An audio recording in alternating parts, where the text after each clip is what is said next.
વેરાવળના ઉંબા ગામે ઓમનાથ મહાદેવના સાનિધ્યમાં કથાનું આયોજન કરવામાં આવ્યું। ઓમનાથ મહાદેવના સાનિધ્યમાં પ્રથમ વખત કથાનું આયોજન કરવામાં આવ્યું છે। લોક કલ્યાણના હેતુથી શ્રી રામ કથાનું આયોજન કરાયું। વ્યાસપીઠ પરથી વક્તા રામેશ્વર બાપુએ કથાનું રસપાન કરાવ્યું હતું। પહેલગામમાં બનેલી ઘટનાને પણ તેમણે વખોડી હતી। કથાના છઠ્ઠા દિવસે સંતો, મહંતો તથા રાજકીય આગેવાનો ઉપસ્થિત રહ્યા હતા। રામેશ્વર બાપુએ આતંકી હુમલાને લઈને પણ નિવેદન આપ્યું છે।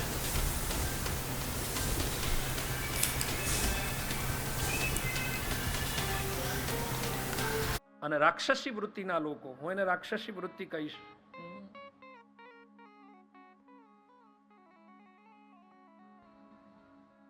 ન જાણતા હોય બાળકો પરિવાર સાથે બધા આનંદ કરતા હોય અને ફાયરિંગ થાય, એને ત્રાસવાદીઓ કહી શકાય, જેહાદીઓ કહી શકાય। અને પાછા દુઃખની વાત તો એ છે કે ધર્મ પૂછી અને રાક્ષસી વૃત્તિના લોકો, હું એને રાક્ષસી વૃત્તિ કહીશ,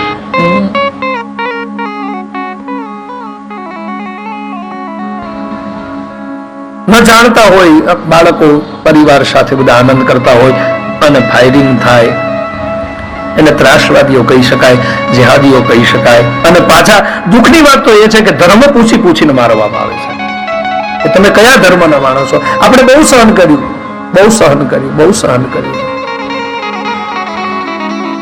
પરંતુ હું જ કહેવા માંગુ છું સાહેબ